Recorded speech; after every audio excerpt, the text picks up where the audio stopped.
I have questions for you because Good. I'm interested in you and your oeuvre. Thank you. This, and I'm going to cram in some praise because I loved this book, and I you. feel like it was really fascinating to me. The topic of fame is fascinating, especially in this town, Yeah. where we encounter famous people, some of them awful, and that is fascinating. Was that your praise? No. The praise is that it's a great book.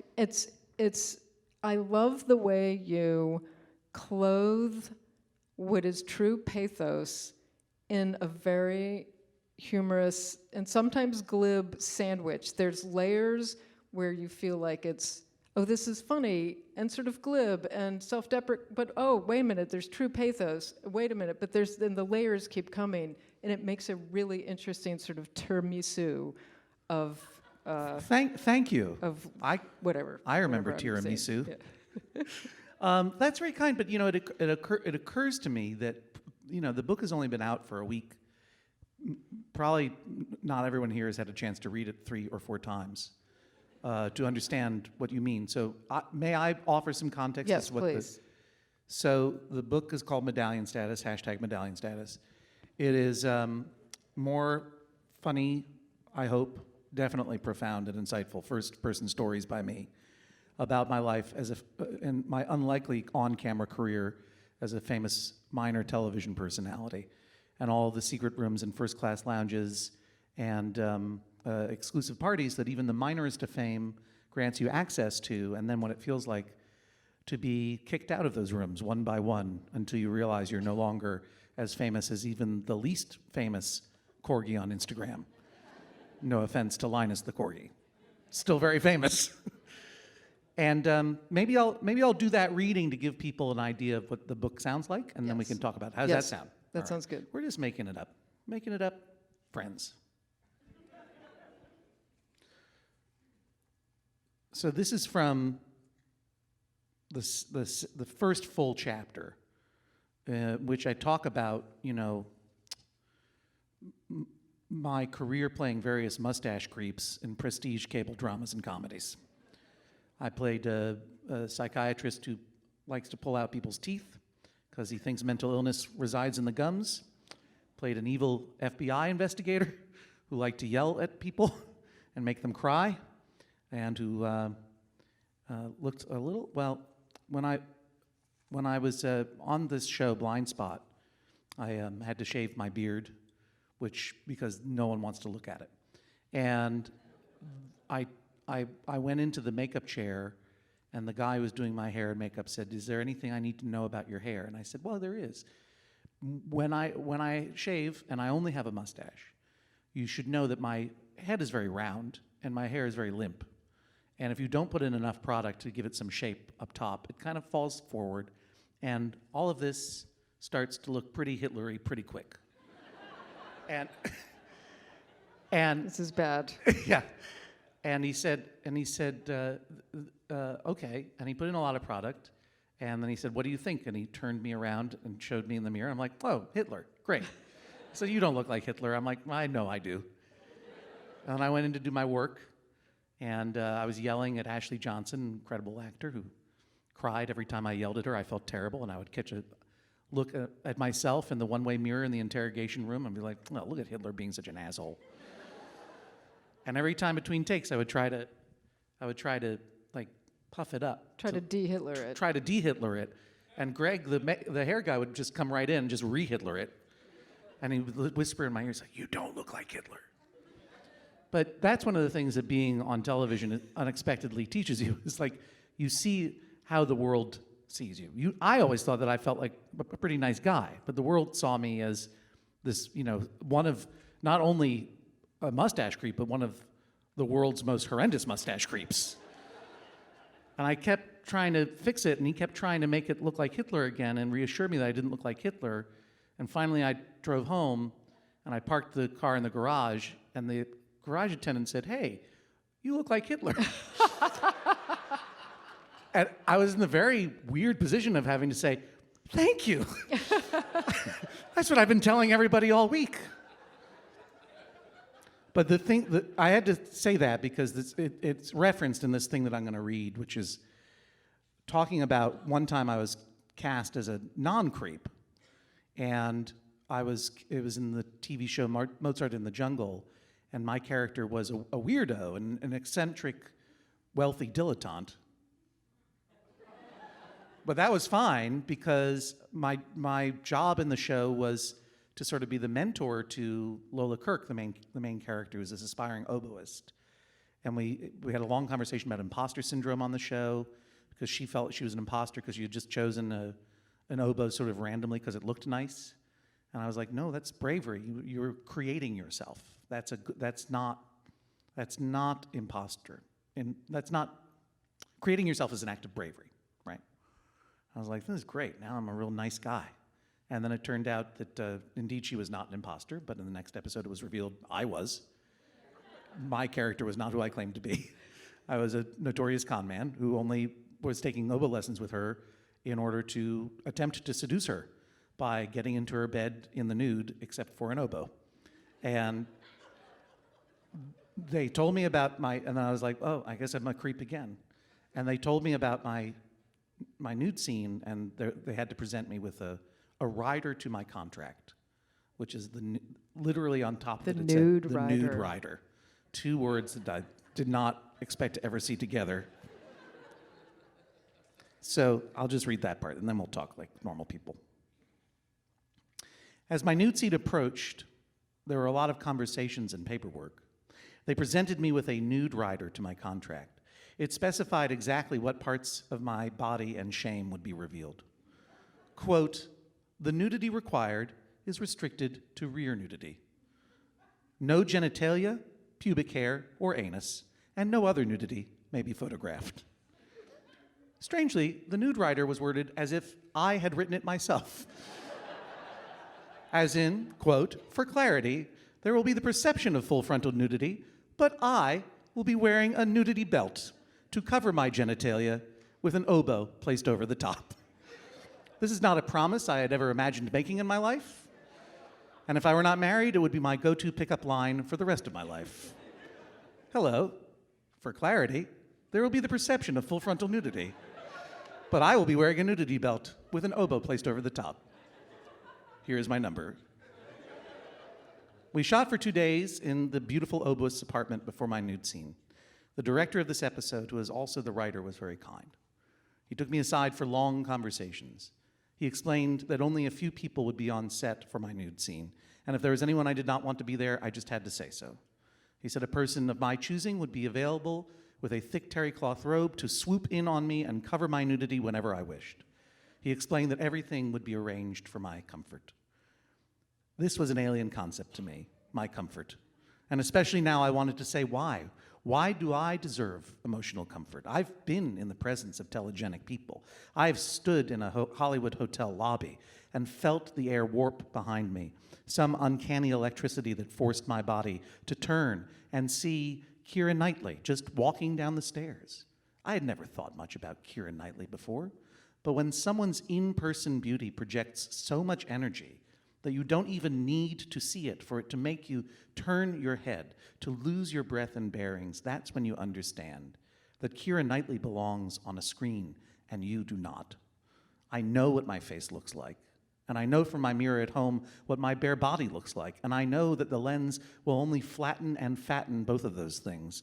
I'm Hitler in the streets and a third stage guild navigator in the sheets. It's a Dune reference, look it up.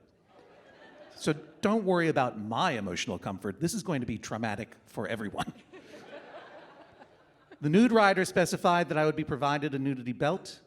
The evening before my scene, I was offered a selection of Caucasian flesh-colored privacy garments to cover my various areas. I was told no one had ever used them before, which was good. Some were more elaborate than others. One involved an array of clear rubber bands, delicately linking 2 tan spandex panels. One was essentially just a Caucasian-colored sock. I tried them all on in my trailer, and they were all ridiculous. First, because even the Caucasian flesh color of these appliances was 1,000 times more bronzed and healthy-seeming than my bluish, skim-milky pallor. And second, I felt they were unnecessary. Let's not use any of these dumb underwears, I told the director. Why don't I just be naked? Why don't we invite everyone to set? Let the world see me as the whole nude male monster that I am. The director said, no, thank you. So on the day of my nude scene, I removed all my clothes and I put on the sock. I wore my comfy robe and waited for everyone to be ready to shoot. It was the last setup of the evening, the martini shot, and it was late at night when I was told it was time. I closed Twitter, shook off my nerves and my robe, climbed into the young woman's bed, and arranged my oboe and my smile. My smile was genuine. I was ready for my close-up. And that is how I am waiting for you too now, reader. I have nothing to hide from you. I'm not really on television anymore, but that's okay. Neither is television, really. I could tell you that in contrast to Vacationland, my last book available in paperback, that these are stories about my life and jobs in Hollywood workland when I was briefly welcome in that country. But there's no hiding that these are really stories about fame, and especially its dwindling. They are stories about the many different kinds of gifting lounges, private parties, and secret societies I was given entrance to because I was on television sometimes. It was about New York and Los Angeles and the long dizzying limbo I spent in the air back and forth between those places before I was finally grounded. There are stories of unseemly ease and privilege, of course, privilege comedy, that's my beat. But I recalled while waiting in the beautiful oboist bed that in life, we only have our own disgusting bodies, our own strange and broken selves to offer. We only have our own stories, and it is best when you offer them nakedly. I know better now than some that when you are stripped of what hides you, whether that is fame or status or a thick terry cloth robe like your dad used to wear, the chill on your bare skin is scary but energizing and finally forgiving. When you let people see you and all your junk honestly, it helps them feel seen as well. But that last part is definitely a metaphor. Do not get naked in front of people without their consent. And that's all I'm going to read. That's fantastic. Nice. Thank you. Now you can skip that part. You already heard it. You can skip it when you read it. One of the things that was interesting about this is that you said you found this experience cleansing, and I was really curious as to sort of what that meant. It was sort of liberating in a way. Yeah, well, I mean, it was that moment of, you know, that's the thing about being on camera is that you learn how the world sees you. You know, I was offered all kinds of I was offered a part in a movie that a crime thriller in which my character kept pregnant women prisoner in his basement to sell their babies. Wow. And I didn't even have to audition. And they were like, what is it? What am I projecting? Yeah, right. It's like they're like, no, you're perfect for this part. And apparently I was, because I said no, and the movie did not get made. They're like, we can't do it then. Sorry. I hope you're happy. I'm like, I'm happier. Yes. And so having this sort of 1-2 punch of this one moment where it's like, yeah, this character is who I want to be. You know, a decent weirdo, a sexless dilettante. This is all I've ever wanted to be. But someone who is basically good at heart, who is offering good advice. You know, I was so thrilled. And then to have the character just be twisted back around, it's like, whoa, welcome back, creep. And I didn't mind it. I was just like, I stopped fighting it. It was that moment of like, oh, this is what I look like. This is what I project. This is an opportunity to be, you know, nude, literally and figuratively, you know. And one of the things I did not expect ever to be on camera, and I certainly did not expect to be even the moderate level of weird fame that I had. A lot of the book is about like the stuff that you get for free just because you're on a television show. I mean, jeans. I got free jeans. It was amazing. Other free things. But I also learned that acting, you know, which is only something that I dabble in, among many other things, is not about getting. It's about giving up, and just giving into a moment, into the truth of a moment, and being vulnerable. And so, yeah, when I was told, like, do you want to do a nude scene? Like, yeah, I do. And I assume that you have struggled with imposter syndrome Sure. because you seem to be pretty conversant with it. And did that help you get over that? Well, or come to terms with it in some way? I or mean, process it? Yeah, I mean, so imposter syndrome, we all know what it is. And I tell a story in the book. It's actually Neil Gaiman's story that he tells a lot. And he tells it so often it's basically in the public domain, so I don't mind stealing it. But Neil Gaiman was at a retreat with a bunch of extremely accomplished artists, writers, entertainers, business people, and he was kind of wondering why he was there. He felt a little bit of imposter syndrome. And an older gentleman next to him says, I can't believe that I'm here. I mean, look at all these people. Look at what they did. All I did was go where they told me to go. And Neil Gaiman goes, well, sure, but your name is Neil Armstrong, and you went to the moon. That has to count for something. And Neil tells that story, you know, like to illustrate that even the most accomplished people feel like they're going to get found out, that they don't belong where they are, and it's supposed to be comforting, and it is, you know. But then there are times when you actually have gone beyond the limits of your comfortable fraudulency, and you are an imposter. You know, the gift that I got when I was working on this TV show and traveling back and forth across the country for 2 years to be the third best friend on this cable sitcom was the director took me aside and said, you're not doing a good job. And that was horrifying because it was like, yeah, I know I'm not doing a good job. I'm not supposed to be here. Yeah. It was all an accident. It's a decade-long accident that I'm here. And all I'm doing is the best that I can. And she's like, well, you kind of have to do better. I'm like, oh my wow, God. yeah. I mean, she put it in ways that were more subtle and also in ways that were harsher too. I mean, and it was a gift, you know. Like it's if you are outside of, if you are an imposter, it is good for someone to call you out on it. Yeah. You know, because that gives you the opportunity to really see yourself and understand. Yeah, I've got to stop faking it. I got to do better. I got to get real and do better. You know, she basically, the problem was that all of my acting training had happened on the fly on The Daily Show. Yeah. And in Bored to Death, which was a very big comedic show. And she really wanted me to be like a natural human being. And I was like, I don't think you know what you're asking of me. I've never been a natural human being in my life.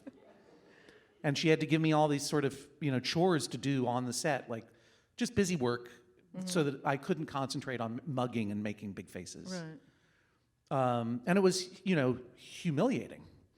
In the same way, being nude in a bed with an oboe is kind of humiliating, but that's where humility comes from. Yeah. And especially in this world, you know, she didn't have time to teach me how to act, but she did in a way. Well, there's something that comes from just accepting that, like, sort of, this is the worst thing that I could be told. This is what I'm always afraid of being told. Yeah. And I just have to accept it. Right. Yeah. Because what I had learned, you know, in working in television and stuff, you know, on the set, you know, they're not going to tell you you're doing a bad job most of the time because they can't afford to take the time for you to have a, you know, nervous breakdown. Yeah. You know, you might wander off set. You know, actors have to be vulnerable and emotional, so they can't roll the dice and hope that you can take criticism. Yeah. And they'll just work around your bad performance somehow. And you then know? just not hire you Yeah, again. right, exactly. Yeah, which is the story of my career. Yeah. But I mean, you know, they won't tell you you're messing up, and if they tell you you're doing a good job, they're probably lying. Right. You know, so to have someone really tell you a hard truth like that is great, and you know, it was a very valuable gift. And did you have are you good about accepting criticism, or did you have sort of a come to Jesus Probably the moment, best at like, it. Probably the best. Everyone knows. I mean, did you have to, was your first instinct to be defensive and argue, or did you just immediately? Probably. Yeah. I am a straight white male. If I get called out on something, I'll probably be like, no, you don't understand. Yeah. Let me explain to you why you're wrong. Look, I know what comedy is. I mean, there is, you know, when someone sort of cuts you emotionally to the core, you want to defend yourself. Yeah. You know, but I found the ability, or you know, the imperative to surrender to her guidance, a really important lesson.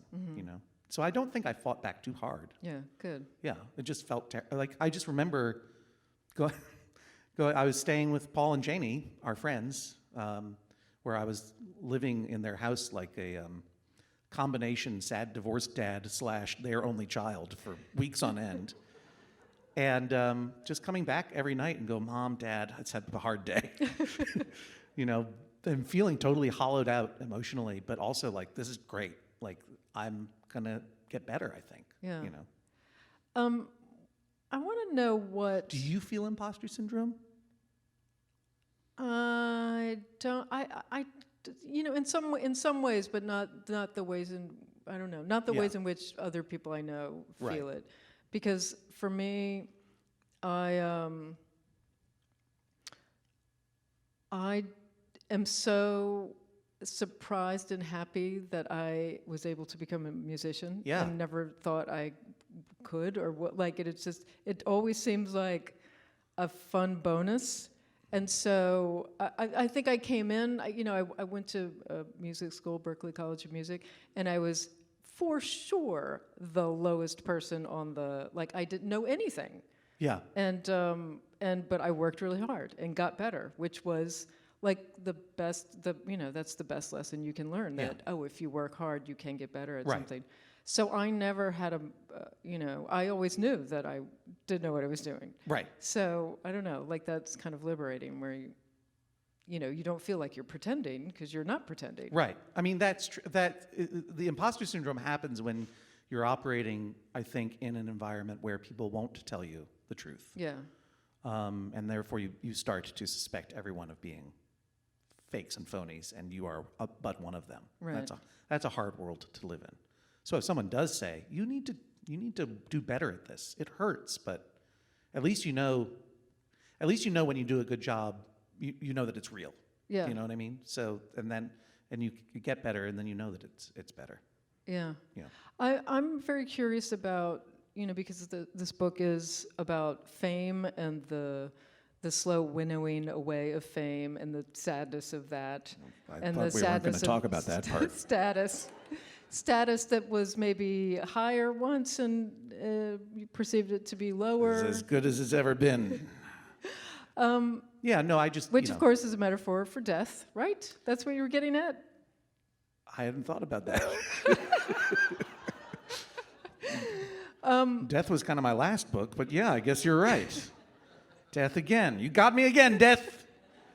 Still thinking about you. I can't quit you, Death. But I am curious because I feel like your relationship to fame changes over time, but you definitely, like, you regard it, you do have a reverence for it, but have slowly kind of come to, I don't know, like you haven't totally renounced it as a false god. No, why? It's great. I'm sorry. If I may have to rewrite the book if it misled you so fully that you're not the first interviewer to say, so basically you're saying like fame is bad, right? Like you wouldn't want it. I'm like, no, I want it. It's fantastic. It's a lot of free snacks, a lot of perks, a lot of things that I get to do, like I wrote a book of weird humor and went on the Daily Show as a guest and then got kidnapped and was on the show. And that opened a world for me to meet my heroes, you being one of them. Thank you. I mean, it's true. I would not have met you if I had not been on television. You don't talk to anyone who is not on television. I wouldn't have worked my way into the circles of various performers, and especially out here in LA, and have gotten to know you. I mean, I remember in Boston, and I've told you this before, like it was a huge deal for me to be behind you in line at the Mass Army Navy store on Boylston Street when you were buying socks. We lived mere blocks from each other. Yeah, it's like, but that was a big deal. So fame, renown even when it is sort of phony and fleeting, it's an incredible way to travel through life for a period of time, because it gives you opportunities to meet heroes, to see things, to see parts of the world that you wouldn't get to see, and to peer into secret rooms of different kinds that maybe you don't want to live in those rooms, but it's interesting to know that they're You're really selling this in a way I didn't expect. Well, yeah, I mean, but because it's, I mean, now you're making it sound good, and Yeah. now I'm starting to feel bad that my own fame is winnowing away. well, you should maybe think about that. No, but everything winnows Maybe away. rearrange your priorities. Fame is a very specific thing, and by fame, I mean really small f fame. Like television is a thing that happened to me and was an extremely great experience. It's not entirely over, I don't think, but it's definitely gone. I've definitely dropped down a level from, as a metaphor, diamond medallion on Delta's frequent flyer program to platinum medallion, and I'm just trying to hang on to platinum. I don't want to go back to gold.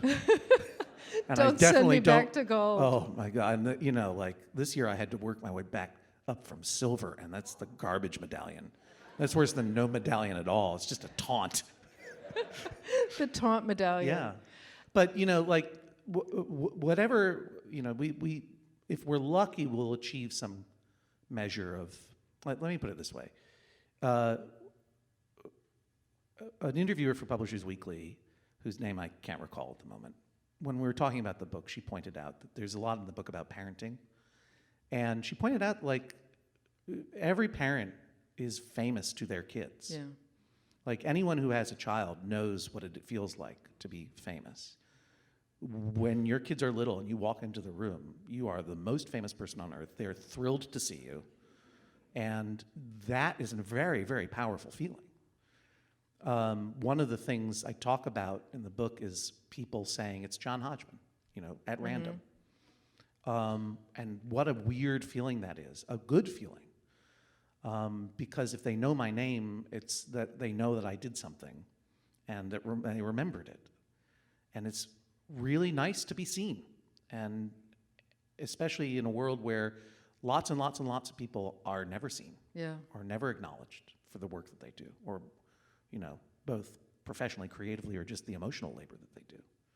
So yeah, having someone on the street say, "Hey, it's you, I like what you do," or coming home to a child, and it's like, "I'm so glad you're here. Did you bring me a present?" or whatever, like, it's very, very powerful feeling of being acknowledged, being seen, and being valued. And then, of course, anyone who is a parent has gone through what, I metaphorically go through in this book, which is the loss of that fame, because those are not reflections of you. Those children are whole human beings who are going to have, want and develop to have big private lives of their own, and they don't want you in them. And it's their journey eventually once they get older, and then they stop being excited when you walk into the room, and they start telling you that your jokes are bad, which is the worst.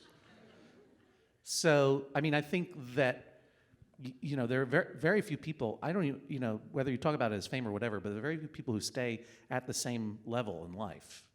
There is a big decline at the end, which is death. We talked about that earlier. Remember that? Remember death? But I mean, there's a, people age out of jobs, people like kind of, creative people aren't as mentally nimble as they used to be, and that feels terrible, because they get older, their brains get older. And learning to deal with those transitions is hard. So there. Yeah. Yeah. It's pretty funny when you think about it. Yeah. It's a good comedy book. Well, I was afraid when you asked me to do this that I would end up making you cry or something with depressing questions. No, that would be No, please. That would be exciting. One of my favorite stories in the book is a true story. Is, after I got called out on set by the director a couple of times, and I tried to do better, and I think I got better, but I don't know if she agrees or not, but I think I worked hard at it and tried to be. I got asked to audition for a play, And the play is by Hallie Pfeiffer. And the character is supposed to cry in the audition. And I'm like, of all the actory things, there are two things that really intimidated me. One is kissing another person. I'd never done that before, except I kissed Zach Galifianakis on Bored to Death, but we were insulated by hedgerows of mustache and beard defense. And then the other one was to cry on command, right? That's a very actory. Yeah. How do you do that? And I could count on a hand the number of times I had cried in my life. I mean, it had been a problem. I started to worry that there was something wrong with me, that I didn't access crying at all, even into adulthood. When I was like 14, 15 years old, I started to formulate a theory that I was an android. Mostly because I wanted to be special and have powers. So there I am now in my mid-40s, walking up and down the streets of Park Slope, rehearsing my lines. And, there's a lot of lines, and I'm trying to memorize them, and then I'm like very intimidated. The character is visiting his very ill mom in the hospital and talking about when his kids were little, and how they're not little anymore. And as I'm getting up to that point, I'm like, I wonder if I'm going to be able to do it. And I was just like, it just happened. That really fascinates me. I cried all over the place. Having the thought of like, I wonder if I'm going to be able to do it would make nothing happen. No, I was convinced. I guess I was convinced that I couldn't do it. Yeah. But of course, I had gone through the loss of a parent, and of course, I had gone through, I've raised children, and they had gotten older. They're not done yet, but they're definitely disappearing before my eyes. And even so, I wasn't convinced that I could, because I could remember a lot of sad things in my life. Do you know what I mean? But I didn't know that I had transformed into a person who could cry like that. And it was really exciting. Like, I felt better. And I went into the audition, and I fucking cried all over their faces. And Hallie Pfeiffer, the playwright, was like, "Are you okay?" I'm like, "I'm fantastic." I just realized, like, I'm like Bruce Banner in the first Avengers movie. The secret is, Cap, I'm always crying. So I could do it. Don't clap for it. Cry.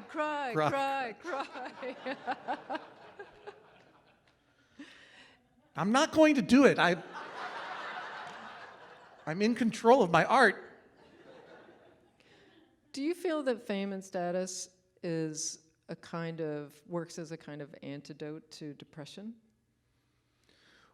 Going back, I know that money does. Yeah. That was something I talked about in Vacation Land, because, being on television, I made more money than I ever expected to make in my life.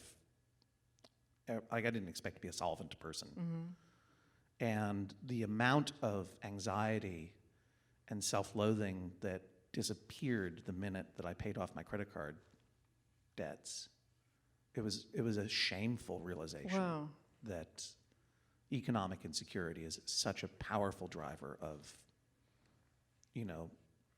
I won't say clinical depression. I'm not a psychiatrist, but such a powerful engine of anxiety, and so many people suffer from it. And it's so avoidable. But self-loathing also, like that was that became shame. part of it. Yeah, shame. Yeah, shame, embarrassment. I grew up in fairly affluent circumstances, but my parents were the first in their families to go to college. They came from working class families, and I went to a really good school, and my dad asked me to do one thing, which was take an accounting course, and I'm like, no way, Dad. It's the one thing. It's one thing he asked. Wow. And they saved and they paid for school. It's like, you should take a bookkeeping course. I'm like, I think Latin American literature is more my speed. Magical realism for me. And sleeping in the quad. And then I came out of school with not a useless degree. I mean, I think a degree that shapes the way I think about the world, but literary theory. Very esoteric, not very marketable. And lived beyond my means and racked up a shit ton of credit card debt, and I felt horrible that I had squandered what they had given me. And I think anyone who lives with a lot of debt feels like, why can't I get past this? So, and I think that I think there's a reason that I think one political party more than the other structures economic philosophies around economic insecurity. Because it makes people very anxious, and anxious people don't always have the sort of moment to breathe and sort of be generous with their money and their time and their thoughtfulness. You get very defensive. Yeah, anxiety makes you cling and grasp. Yeah. So, and then I think that again, this is not speaking of mental illness per se, but just sort of run of the mill, like blah. Fame, renown, being seen, being recognized. Getting special treatment, whatever. It is very intoxicating. It's a boost. Yeah, it's a boost. It's very intoxicating, and so I think it's sort of the easy thing to say. Well, it's an intoxicant and it's a poison and it's dangerous. But I enjoy a martini and it's fine. It tastes good. You can become addicted to it, and that's when it can warp your life and ruin lives, I suppose. I guess I'm lucky that I plateaued where I did, and then started to go down. I got cut off. You got cut off from your supply. Yeah. That time when, I'm not. There's a story in the book about going to stay at the Chateau Marmont where I'd, wasted a lot of my children's college fund. You love that place. I went through a very. I would say it became a dangerous addiction, because even when it was not being paid for by a production, I would sometimes you would just go do it. there and just do it, and just to be able to feel, because they first work taste very is free. They work very hard, and it's a weird art form, the way they're able to make you feel like you are the only person in the world. Yeah.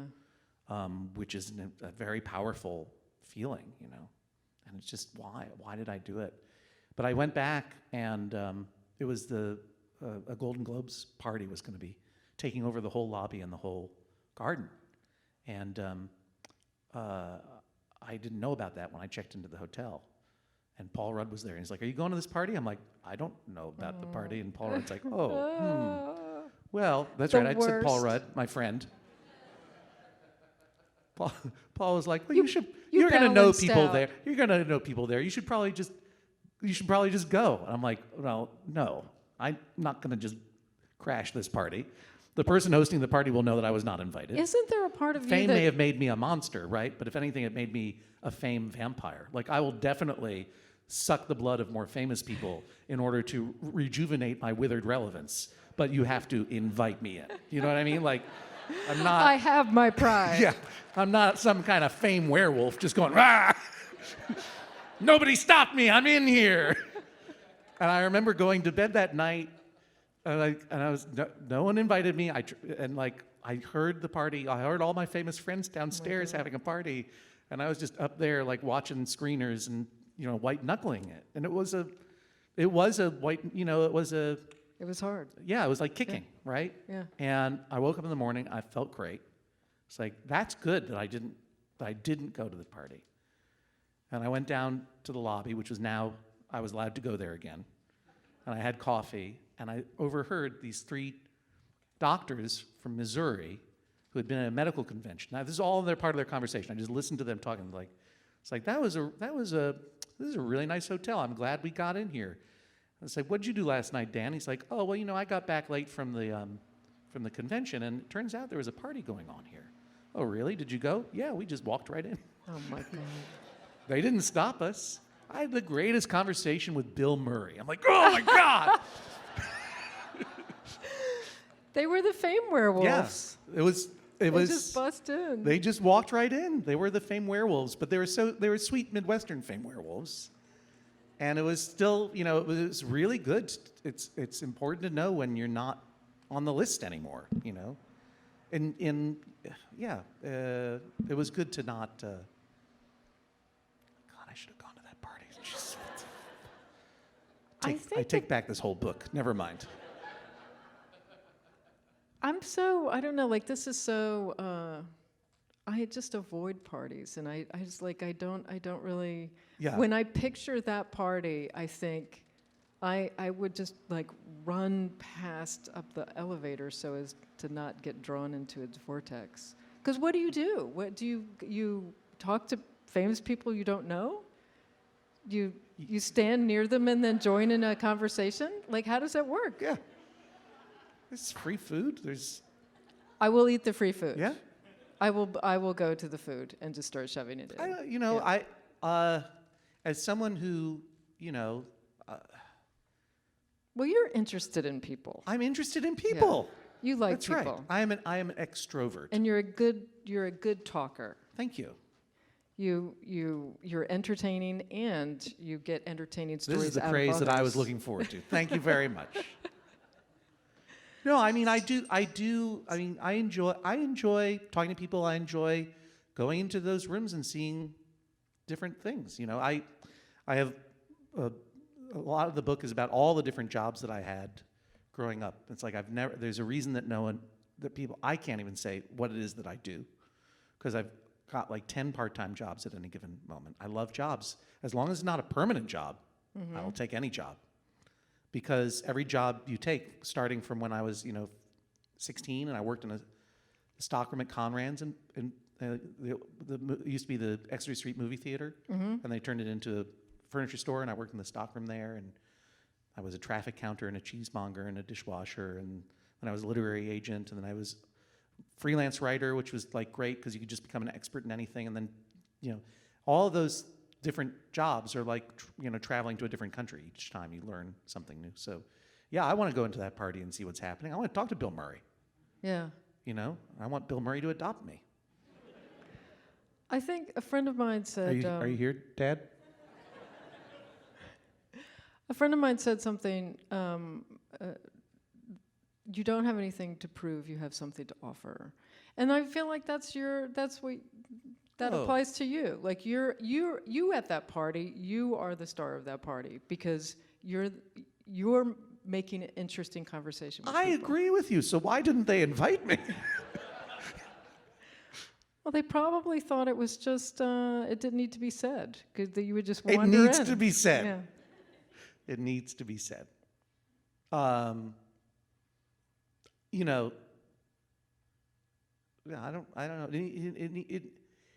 That's something I kind of took away from this experience, was appreciating, and it's an ongoing experience, I think, but appreciating that when someone says it's John Hodgman to you, like how incredibly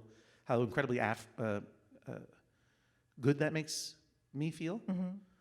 That, I need to say it's Aimee Mann to you, and it's, this person to you, and this person to you. The people in your lives who don't necessarily get that affirmation, they deserve it. Yeah. You have to see people, so, and you don't presume that they don't need to be seen. I think half the treatment that famous people get, so much of it just feels like what everybody should get. Having attention paid and being looked after and taken care of,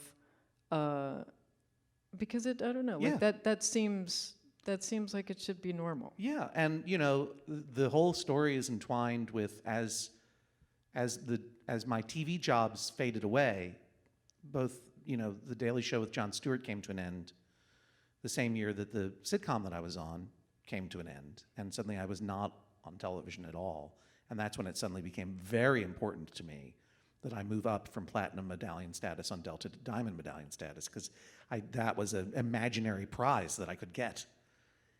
But I mean, what changes? Nothing really changes, essentially, right? I mean, no. I mean, it's obviously that's just a sick, addictive video game. But entwined with that is all the travel that I got to do, paid for in first or business class, and the reason that traveling in first class is so desirable is that they treat you like a human being. yeah, that's it. And we all deserve to be treated like human beings. Yeah, I never fly first class, but I was working on. You should really try it. Well, was working on things this summer, Yeah. and they said they would fly me first class, and I was like, Right. "Are you fucking kidding me?" Right. And it really is like, for me, it's the reduction of anxiety. Just, you don't have to cram in or worry about the overhead bin space, and you're treated like a human being. But it feels like it's at a level that everybody should be getting this. Yeah, and that very thin, the curtain between first class and coach is very thin, right? Because it's not merely that you are sitting in first class, you need to be seen sitting in it. Well, and you need to be able to see the people behind you. And is this part of the experience for you, that you're getting something other people aren't getting? No, no, I don't care for that at all. I mean, I think that's when I appreciated that so much of status is performative, like you have to be seen having it. Yeah. And you have to see people not having it, that you realize it's rather toxic. Yeah, that's not so Yeah, fun. everyone deserves to be treated like a human being. Agree. And what's terrifying about the first class experience, you seem to have escaped it, but it is almost instantly addictive. Because once you're treated like a human being and you're sitting I'm there. Yeah. I flew 3 times, and I'm like, I never don't go care back. how I'll I don't never care go how back. much this costs. I have to. Right. Because if you travel a lot, it's Right. it's so stressful, and I Right. can't. It's stress for days before, Oh, yeah. and it just there's like a critical mass of stress, like Right. the job that you're going to, and the thing that you have to do, and the packing, and Yeah. the security that it just like adds up. And if you can shave off some of that, Right. by having a seat that you could fall asleep Oh, in. yeah, of course. I mean, in terms of travel hacks, I agree with you. The thing that first class became to represent to me was that feeling that you get into it usually by accident. Someone pays for Yeah. you to do it, right? Or you get bumped up randomly or something like that. And you're so happy that you accidentally are in this catbird seat. Yeah. And you can stretch out, and they're being nice to you, and here comes some warm nuts and a sleep mask or whatever. And then how quickly, maybe not in that one flight, but flight over flight, you start to feel like, You just can't go back. I know. Not just I can't go back, because that's an anxiety, that fear of slipping back. But then also that, like, well, of course I'm here because I deserve to be here. It's not luck that brought me here. I'm smart somehow. Yeah. I did better than those people. Yeah. And that's how privilege works. I mean, That's the so problem, yeah. so much of privilege is unearned and just an accident of birth and what I look like. Do you know? And it's it's so accidental that the person who has privilege cannot, like, their brain resists accepting that their privilege is accidental. Yeah, you can't have to- think that it's Right. just luck of the draw. You come up with some fantasy about why you get it and others don't. Yeah, whether it's some crazy shit like Right. about genetics or Work ethic. God or, has right, cast you. right, in this, exactly, yeah. So there's so much storytelling that explains why some people have privilege and others don't, when it's really just kind of just gross. Yeah, because it's scary to think that it's luck. Yeah. Will you read more from your book for us? I hadn't thought of Do you another have- passage. Oh. Where are we in terms of time? Should we take some questions? Nobody's waving their arms. Is somebody waving their arms? 5 minutes? 5 minutes? Well, I mean, start thinking of your questions, because that's fun. And I'm not going to read any more of the book because I feel like I gave away enough content for free. Oh, no, you guys paid to be here. Thank you very much, by the way, for coming. It's really nice to see everybody. Those of you who are out there, thank you. So the way we're going to do questions is that Ted is going to, if you have a question, I guess raise your hand. Ted will get a microphone to you. Did you raise your hand? That was initial? Oh, good. Then this audience needs no priming. But I found, apparently sometimes they have people write down questions and put them in a bucket. And I found a bucket full of questions from previous events. No. That's Yeah, just as we were standing by. So This I'll is ask good. I'll ask Yes. you a couple of oh, questions. good. This one's for Chris and Linda.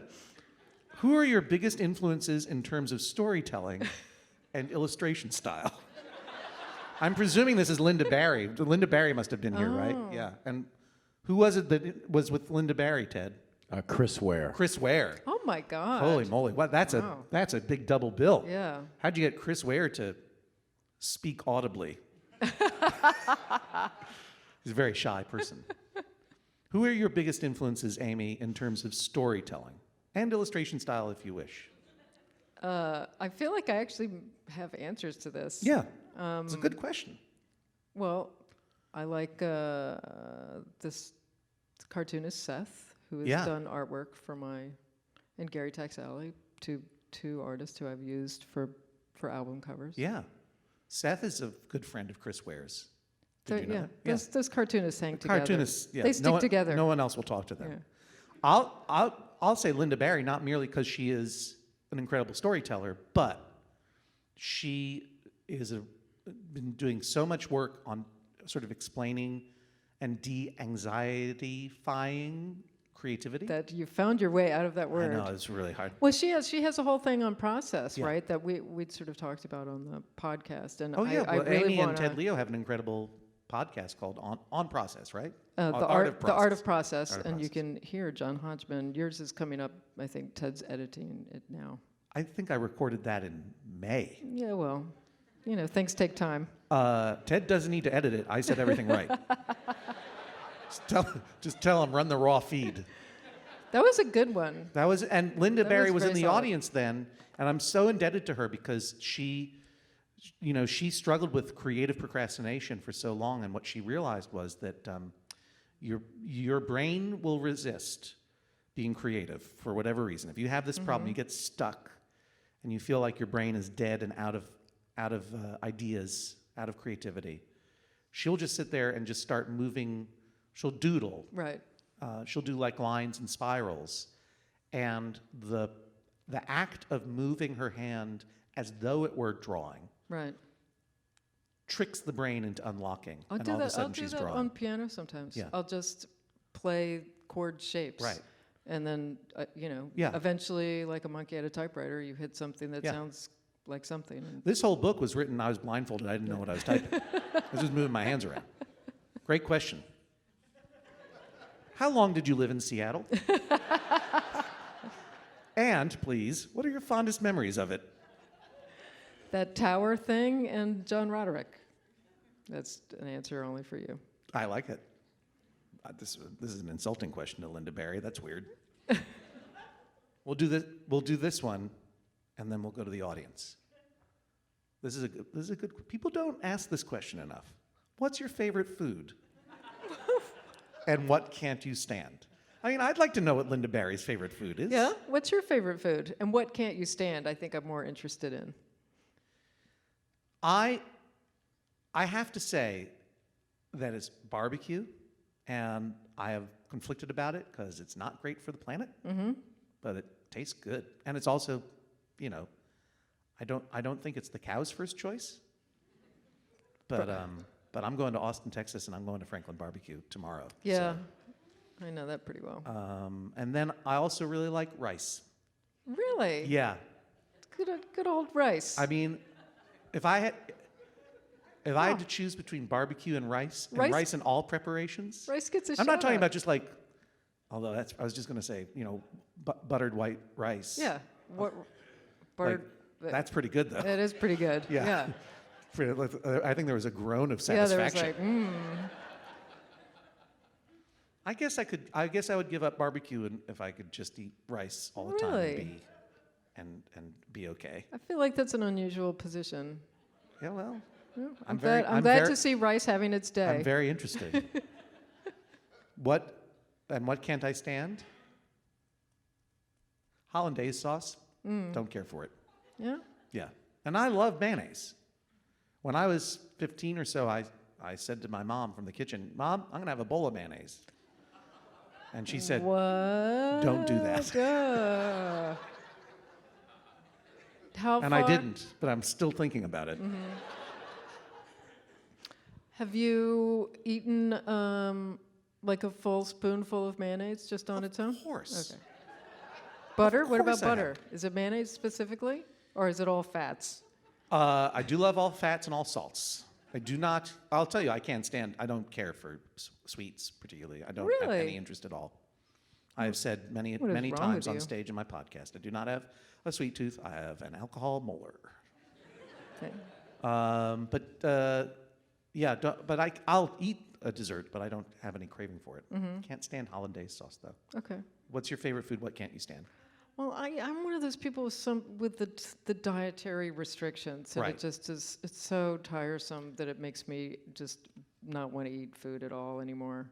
I can't. So, what can't you stand? Food. Yeah, Right. gluten and dairy are now They're forbidden. off yeah, your list? now they're off. So what can you eat? All I want to do is eat bread and butter. Like that is my favorite food. You could have rice.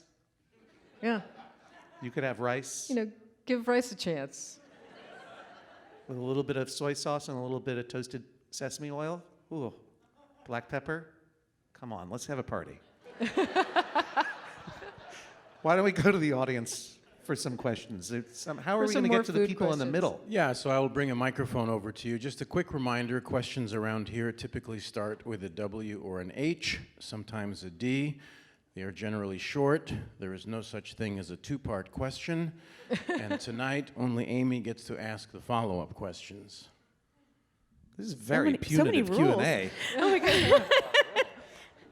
Hi, what is your name You've and been warned. where are you calling from?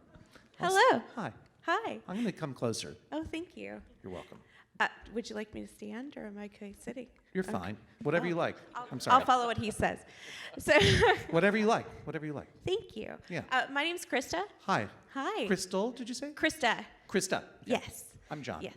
Hi, John. Yeah. Do you know Aimee? I'm a big fan. Yes, but not personally. Okay. No. But I'm a social worker. I guess she means she's a fan of your work, not you as a person. Oh. So, no. Both. I have to accept that. Sure. Hey, look, it's Aimee Mann.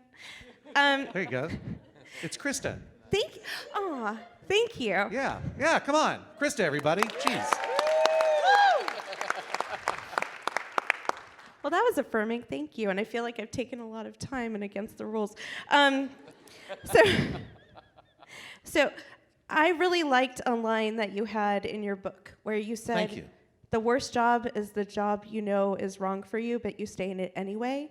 Not the worst job is the hardest job. Right. And so I'm a social worker, so I really like that Oh, because it's a hard job. that is a hard job. But I'm good at it. Yeah. And I like it.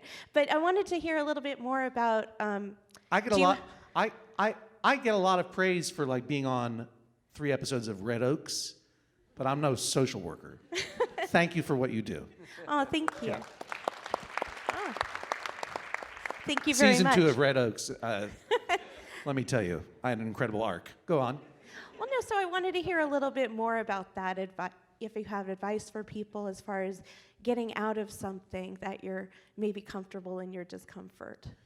Yeah, I mean, I wrote that about when I worked in the literary agency in New York City. It was my first job out of college, and I worked there for 7 years and thought that that was going to be my career.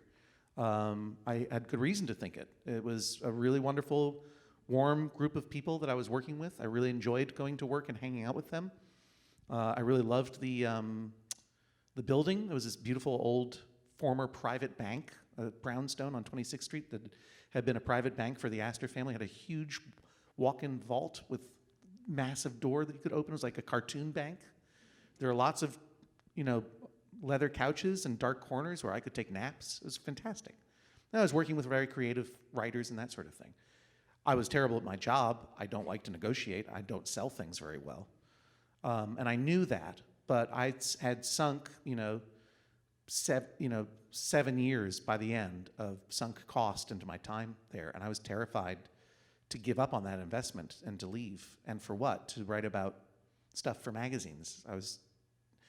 I wasn't terrified that I couldn't do that job. I knew that I could.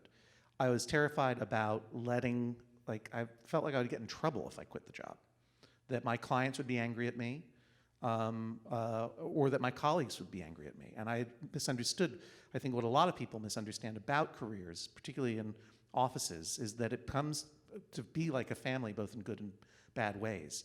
And you don't quit your family very easily. You know what I mean? And yet, it's not a family, it's a job, and it's your life. What I discovered when I quit was that all the clients I was afraid were going to be feeling angry at me for having abandoned them in the midst of their book launches or trying to sell their book, or they're getting ready for their next book or whatever. They were very happy for me. I think probably because they realized I'm a nice guy but a terrible negotiator, so they were going to probably do better, and they did.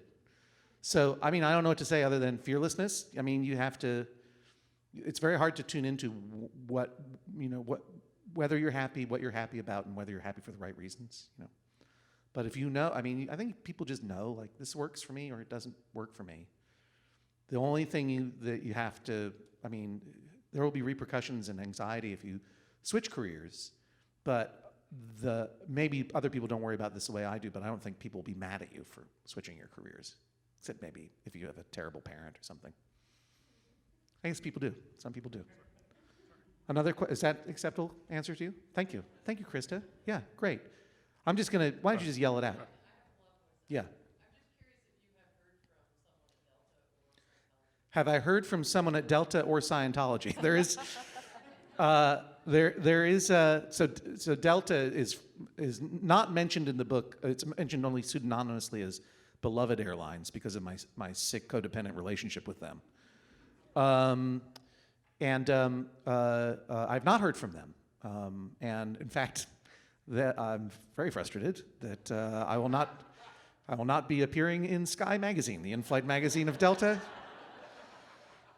Many a time I've opened up that magazine, I'm like, I love this Wheels Up column. I've got a lot of travel hacks of my own to share.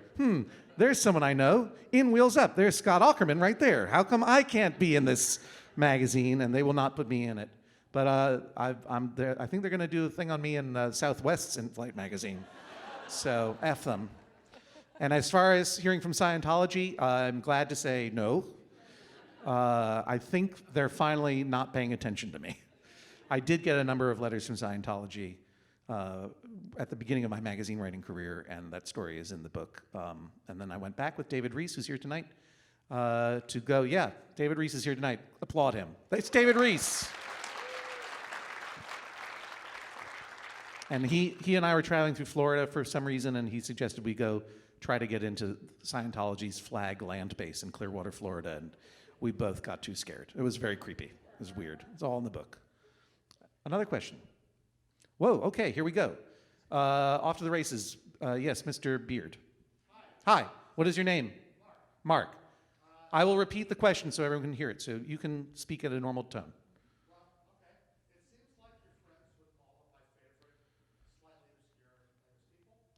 So Mark pointed out that I'm friends with all of his favorite obscure famous people. I think Mark thinks that I am organizing my life around his tastes. But it's simply the case that we obscure famous people stick together.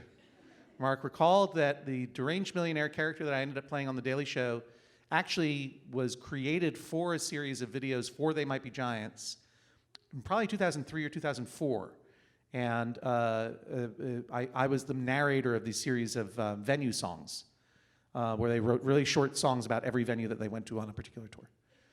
It's still out there. You can check it out on YouTube or whatever. The question was, how do I know They Might Be Giants? And I think the subtext of the question was, can I introduce you to them? And no. But I met them through McSweeney's. That was, in late 19... Let me tell you, way back before you were born, in late 1990s, there was a thing called McSweeney's, where Dave Eggers got together all of his super smart English major friends, and we wrote some esoteric humor on the internet. And finally, white people who went to college had something to say. But he became friends with them somehow, and they started doing stuff for McSweeney's, and I met them through him, and they were very kind. I'm still friends with them, and they're still amazing. They're a model of longevity in a creative life, and they were the first ones to put me on camera. Honestly, I really should have said something about that in the book. Whoops. Okay. Anyway, don't tell them. There were a couple others here. Yes, sir. Anders? It's Anders. All right, there we go. It's Mark, right? Right. Not Mr. Beard. Say it again. What's the status of Ragnarok? You're referring to the end of the world? Yeah, it's still happening.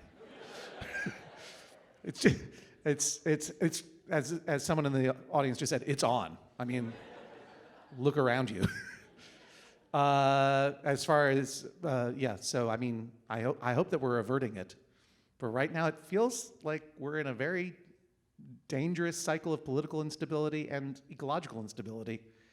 I don't know that there's going to be a dog storm or an invasion of a tooth cloud, but could it be weirder than it is now? I don't think so. Vote. Hang on one second. I'm looking for one non-white man who's... Is there any non-white man who would like? Krista led the way, and yet, thank you. Hello. What is your name? Susan. How are you? It's Susan, everybody. Am I team cat or team dog? I have only ever had cats. There is a whole long story about these two famous corgis on the cover of the book. They're corgis that I met at a party where I realized those corgis were more famous than I am, and it made me understand that I don't know how entertainment works anymore. I've been doing a lot of events with corgis as a result. I try to get, there's no dogs allowed in this venue, but I try to get a famous corgi from Instagram at every stop on the book tour. I really enjoy them a lot. They're really funny, weird dogs. I love dogs, but I've always been a cat person. And I think until our children are truly independent, we'll have cats. And then once they're out of the house, the main thing is I don't want to handle feces anymore. Do you know what I mean? I've handled a lot of feces in my life. I want a break, you know? So we'll see what happens. Are you you have a cat t-shirt on. You run CatCon. It's a Comic-Con for cat people. And you're hijacking this Q&A to buzz market your con. And I totally support this. When does it happen? August 29th and 30th at the LA Convention Center. How big is CatCon? 20,000 cat people. That's a lot of toxoplasmosis in one room. Oh, I know. People don't bring, why don't they bring their cats? I would really love to see 20,000 people and 20,000 cats in one convention center. That would be pretty awesome. If yeah, okay, sure. I'll call that bluff, 20,000 cats. All right, patient dudes, you had a question, didn't you, with the glasses? Yes, sir. What is your name? It's William. Hello. Do I still play the ukulele? I haven't for a while. And I decided not to bring it on this tour because I didn't want to check bags. So I will sing a song a cappella to end this when the time comes. But I've not been noodling around with it that much lately. Are you a ukulelist? You're an enthusiast? Do you know how to play? Or you just like the idea of it? Cool. What's your favorite song to play? Sunny Side of the Street, classic ukulele song. What's your favorite food? Pizza, classic favorite food. What food can you not stand? Or your least favorite ukulele song? Mushrooms. You know, that's all. I mean, I don't want to say straight down the middle, but all those. I'm sure you're fascinating in all kinds of different ways, but your opinions on ukulele songs, favorite food and least favorite food, pretty much understandable. Solid answers, not provocative. Yes. Now go ahead. You got a mic now. My name is Ben. Hi, Ben. And just to let you know, your first 7-book person was named Katie. Katie, thank you very much. Yeah, Instagram. Yes, Katie in Boston, because I yeah. posted. Thank you very much. Did you remember that, or did you check it just to humiliate me? I checked Yeah, okay, when got you it. were looking at it. You got me. Good job. Well, you posted it. I know. You mention a hobby in the book that you've also mentioned on your podcast that has nothing to do with fame nor status. So I was wondering what you get out of making breakfast sandwiches for people, to volunteer to make breakfast sandwiches for people. I wouldn't say volunteer as though it is doing any great. I'm not a social worker. You know what I mean? But it is true that the town that we spend time in coastal Maine has a general store, and they let me do breakfast sandwiches on a Sunday morning if I feel like it. And I love making breakfast sandwiches, and I really think that maybe that is the next phase of my life. Because it's just it's meditative. I love making eggs all the time. I'll do it right now. I should have brought a hot plate out. You can get a really good induction burner, portable induction burner for $65. It's changed my life. Because eggs, of course, start as snotty chaos and then become beautiful order. But it takes time to figure out how to adjust the heat of the pan so they don't stick. And melting cheese is always good. Everyone knows that. Do you like breakfast sandwiches, Aimee Mann? Oh, you can't have bread. You get some gluten-free bread, and I'm very excited. Some gluten-free bread. Some dairy-free Some dairy-free cheese. Yeah, some nut cheese. And some egg-free eggs. And I can eat the egg. Yeah. So yes. Yeah. I don't know. It's some, I think. Please come over tomorrow morning and make me a breakfast sandwich. I will do it. I will do it, absolutely. I have the materials. Do you have, I need some, can I have regular cheese or do I have to eat? No, you can have regular Thank cheese. you. Okay, that's important to me. You don't have to eat that diet cheese. I was at the Blue Hill Fair in Blue Hill, Maine, and observing all of the small handicrafts that are on display. And some of them are, there's cross-stitching and needlework, and then there's pickling and canning. Like, they would just display jars of pickled turkey. Like, gross. Ew. Yeah, I know. It's gross. And I they're all didn't even displayed know you with... could pickle a meat. Yeah, you can, like a pickled pig's foot, for example. That's I know, that's how... I never understood what that was. I And- thought it was just a novelty that nobody ate. I think it's a thing that people eat. But, it reminded me that all this stuff, all these handcrafts were devised out of necessity, poverty and necessity and long winters, and you had to learn to can and pickle things, and then in the winter you had to, keep yourself from going insane by, doing little artsy quilting and whatever it was. But all of that stuff you're a person who spent some time living in New England. They're not people who are necessarily in tune with their emotions. On the one hand, it just feels like busy work, but on the other hand, I have a theory that close work with your hands is, and anyone who knits knows this, is meditative. Yeah. And I think that it truly is a mental hygiene exercise. Yeah, it's like the occupational therapy basket making that they used to have Yeah, in the exactly. old-timey nut house. Yeah, it was a chance to be alone and focused in your mind the same way that Linda Barry would start with doodling. I think that, you could get the same the same mental benefit of pickling a pig's foot or making a breakfast sandwich. I agree with this theory. Yeah, I usually think of good ones. A couple more questions? Yes. Hi. Oh, hi, Corey. How are you? Good to see you. It's Corey Doctorow. Yeah, famous author. Hi, it's Corey. Yeah, it's Corey. I read the book in the summer for a review. Thank you. When I read it, I thought, gosh, comparing yourself to other people is terrible.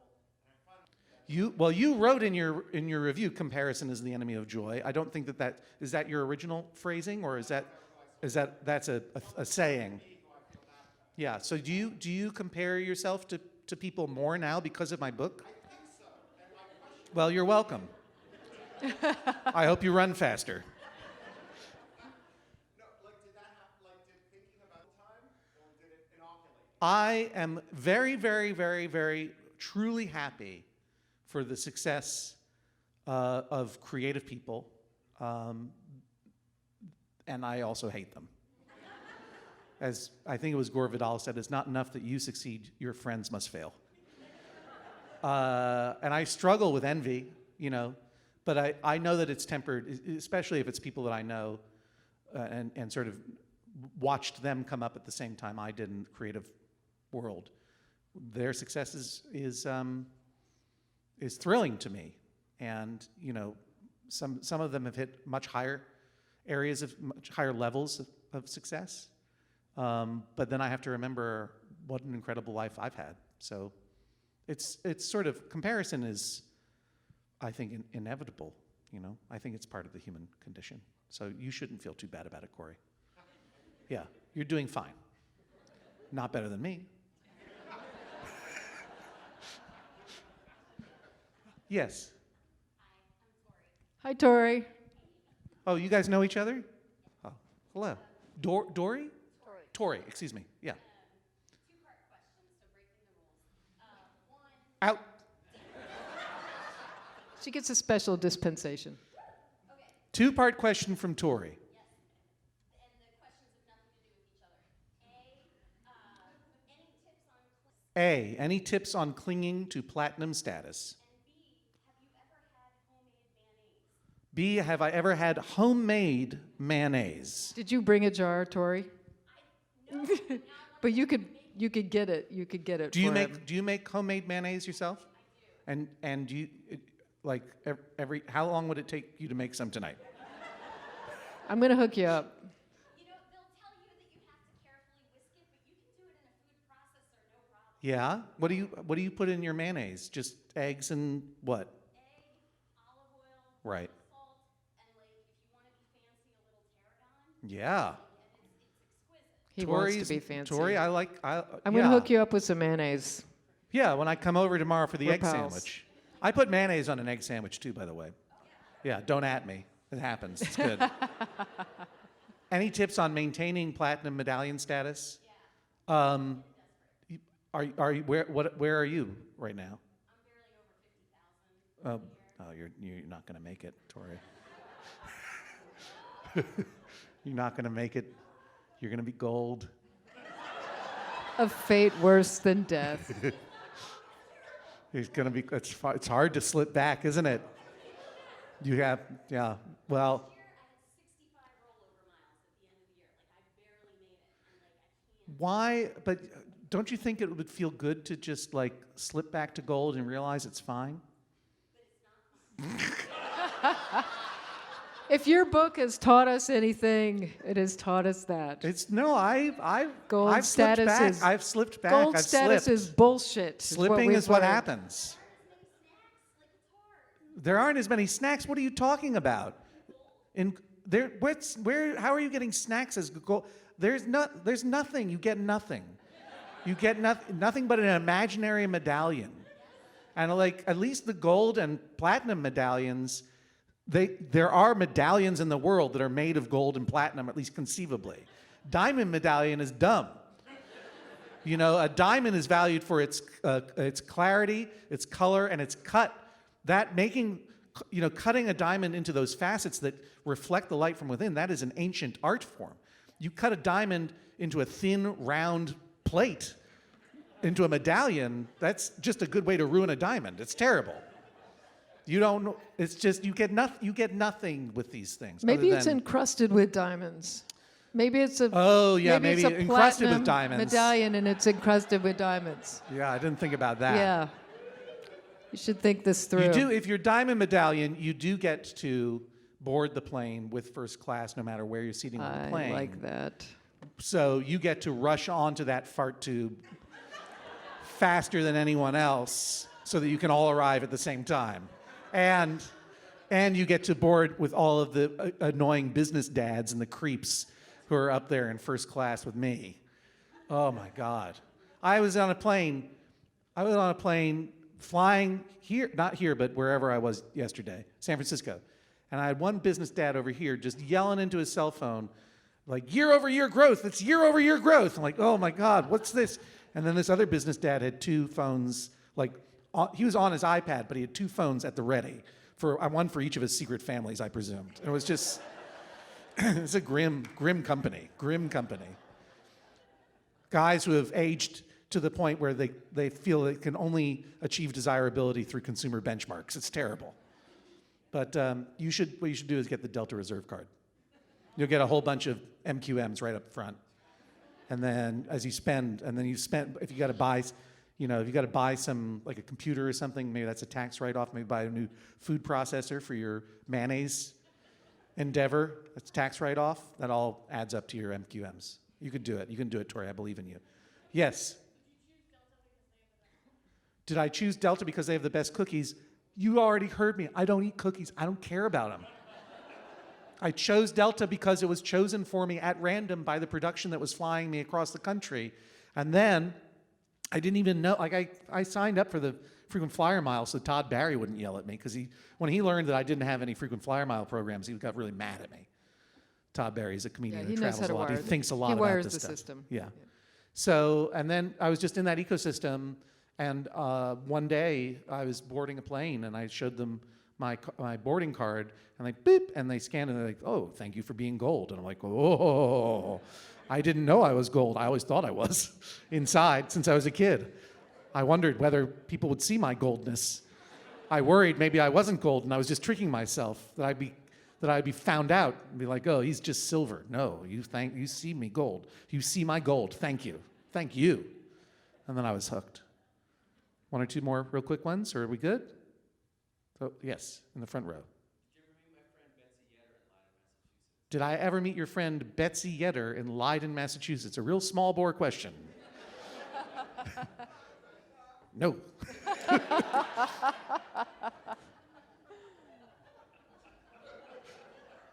Anybody else want to see if we have a mutual pal?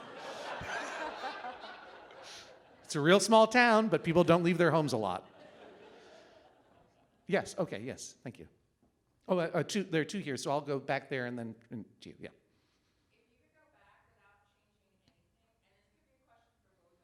Okay.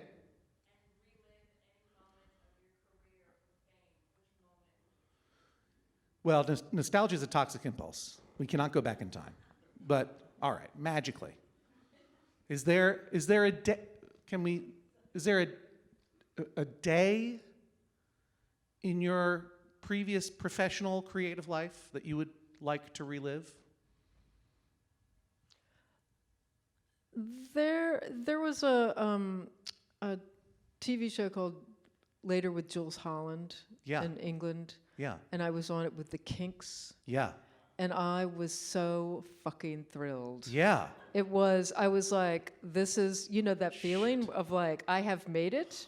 Like whatever that feeling is, I had it. Yeah. And that was a really nice feeling. Just realized this is Aimee Mann up here. Like my dum-dum stories. Thank you. Guess what? I met George R.R. Martin. She's like, I was on Jules Holland with the Kinks. Thanks for being here, Aimee. Thank you for having me. Oh, I didn't yeah. ask I feel like my questions were very lame, Your but questions I were- appreciate you Everything was terrific. covering up for my Yeah, lameness. no, you're great. I wouldn't tell you that you did anything wrong. It would be very weird on stage. Yeah. You can tell me afterwards, and I'll improve my game. No, Aimee, man, you're amazing. Come on. Shucks. Okay, you had a question. I think that'll be.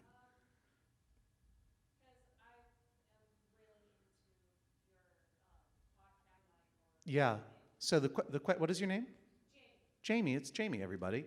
The question was regarding the podcast that I do with my bailiff Jesse Thorne over there, and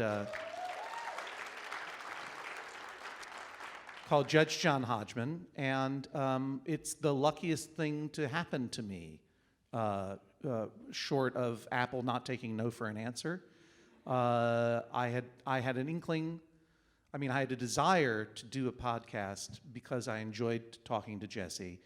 Judge John Hodgman started as a segment on his podcast with our friend Jordan Morris is over there too, Jordan Jesse Go. And I had a good time. And I realized that podcasting, or I appreciated that podcasting was a way to reach an audience directly, and specifically in this case, to show them the whole of myself as opposed to the very exaggerated character that I was playing on The Daily Show primarily at the time, and to make a connection with an audience just for fun. And the thing about Judge John Hodgman, I've never considered it to be a comedy podcast, although I think we have our fun. Nor have I ever considered it to be truly a podcast about advice or anything. For me, it's an interview podcast where I get to interview other people from all different walks of life and learn about them.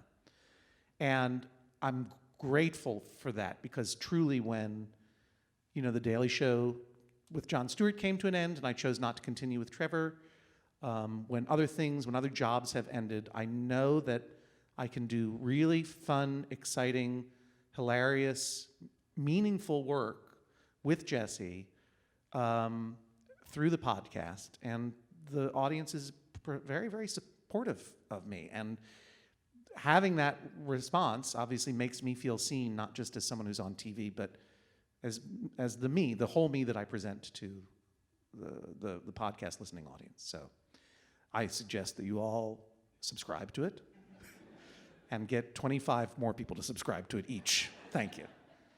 So anyway, I guess I'll close it now. I think it's time. It's time. It's time. This is a song that I've begun to sing at the end of the Judge John Hodgman live shows. It is a song about seeing people and being seen, and it's by Fred Rogers. And it's called It's You I Like. Oh, shit, I'm going to cry on this one now. I can feel it. I'm turning into the Hulk at the end of the Avengers. It's you I like. It's not the things you wear. It's not the way you do your hair, but it's you I like. The way you are inside, way down deep inside you. It's not the things that hide you. It's not your toys. It's written for children. They're just beside you. It's an incredible line, right? It's not the things that hide you. That's already boom. It's not your toys. They're just beside you. It's a solid rhyme. Like that. It's I craftsmanship. mean, there's a reason that Fred Rogers is the #1 American songwriter of all time. On that list of top 10. It's like, first of all, Fred Rogers. It's you I like, every part of you. Your hair, your skin, your feelings, whether old or new. I hope that you remember, even when you're feeling blue. It's you I like, it's you yourself, it's you I like. Well, I'll see you next time. Thanks very much, neighbors. Aimee Mann, everybody.